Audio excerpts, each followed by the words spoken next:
first stop, unless I have unfair edge, there's no way I'm trading a token at 10x and Arthur Hayes is shilling it. Like, that's just from his historic lessons that it can't be true.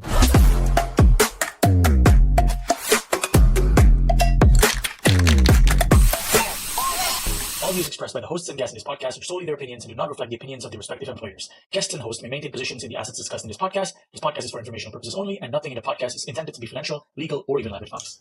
Today, I'm going to look into cards, a token that Arthur Hayes been shilling, saying that it's going to go $4. And at the same time, people saying that its revenue can go up to its current revenue is 650 mil right now. And it's non-stop growing. Let's see, is this a real thing or a scam or a crime token that you can actually trade it? Before we break into it, here's the price chart. It has pumped like 10x throughout the past 2 months or so. Arthur Hayes wrote a long-ass article saying that it's going to pump it. But obviously, like most of Arthur Hayes things, people are skeptical with it. And then you can see there's some OTC trades going on after he posted this. So the reason why I looked at this here, it's because in crypto, it's not about right or wrong. It's about trading the hottest thing and knowing what people are at play here, right? So right now, it has good metrics. Arthur Hayes shilling, a narrative that seems to be able to catch on because Pokemons are hot, revenues is good stuff. It looks like a real protocol, right? So in the video, I'll break down how does the product work, how is the token distribution, how does the money flow works, and why am I not trading it right now? But it might be changing in, let's say, about 20 days or so,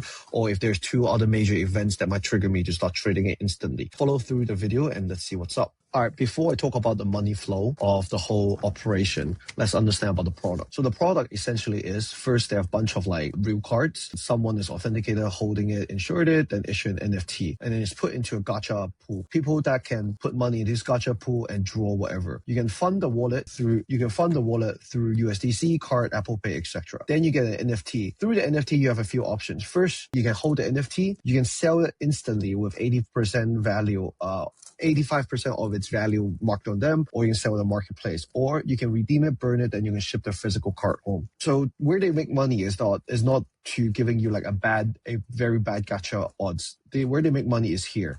They make money through the instantly 85% buyback. The reason why people are willing to, let's say, take 85% of the price is they don't have to wait for a week or two if the marketplace no one wants to take their stock, right? Because Pokemon card essentially is a still semi-illiquid asset. Okay, now let's talk about why are people talking about the revenue is fake, right?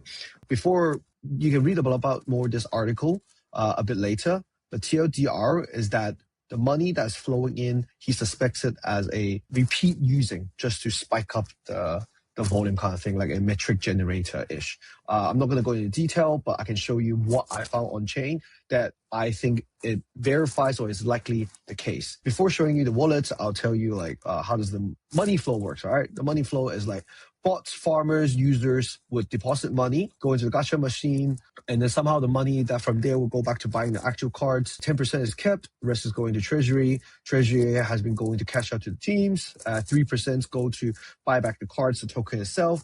But the buyback of the cards are not like, let's say, every Monday, every Friday, every X amount is at discretion of the team, so you can never know-ish, which I think is the right way to do things, but also it gives like transparency issues if you don't know if the team is good or not, right? But all that sounds relatively scammy, yeah? But it doesn't really matter. Fake business or not is it a good trade? Its float is around 13% with a lot of clustered. So if you go to my group chat and ask me, I'll show you in more detail. But basically, like a bunch of wallets are relatively connected together. The rest is connected to one key, not locked in a contract where technically they can move the vesting schedule. There's no major perks listing it other than Asta. Hayes and a bunch of other KOLs are shilling, fresh off an OKX listing last week. Currently, it's not dumping after Hayes shilling. So there might be something at play here. In the end of the day is, I went to Doom, checked out the script. It's like, if you look at all these top 10 users, right, most of them are negative in terms of P&L, but they just still keep playing. And it doesn't really matter. It might show is a bot farmer or is it real users.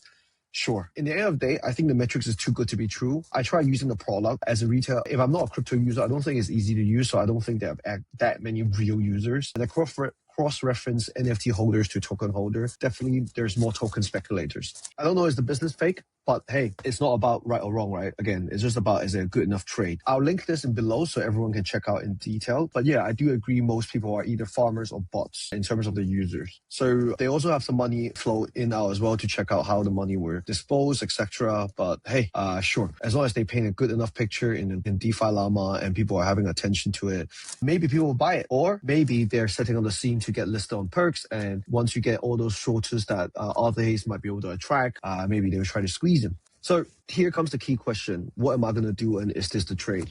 First off, unless I have unfair edge, there's no way I'm trading a token at 10x and Arthur Hayes is shilling it. Like, that's just from his historic lessons that it can't be true. But here's what I thought, right? Like, so if you look at they're only listed on Aster right now with open interest of only 30K, low volume. You can't short it in size, and if you short it, it will get easily liquidated as well. So that's not something you want to do. So you won't buy spot here. You won't short it. I don't think you should long it. You can't short it. So actually, technically, you can't really trade it. But what's more, right? So if you assume the information from Unlock is true, their Unlock is coming up in late July, basically. And there's two things you can play. I don't think you can short it, but my personal view is that I would trade it if one of their competitors, Courtyard, with a lot better metrics and not better metrics, but like I think slightly more real metrics and a better product-ish. I played around with it. I find it smoother. If they were to launch a token repricing, let's say, the valuation of these TCG cards, then I might consider to trade it. Secondly, is if they were able to get more perks listing right before the unlock, because basically you want to see is there a situation where they can crime it up because they technically own the supply control, but they can make money off the perks somehow. Or there might be a case where when it's listed on serious perks, people are aggressively shorting because the supply control is there, you can squeeze it basically. So I hope I didn't waste your time, but my view is that this might be a potential trade in the upcoming month. Just need to wait out and see what's up. If you like me doing these kind of more like slightly complicated, unfiltered, random explanation videos of like what I'm looking at and what I might trade, feel free to come to our group chat and check what's up.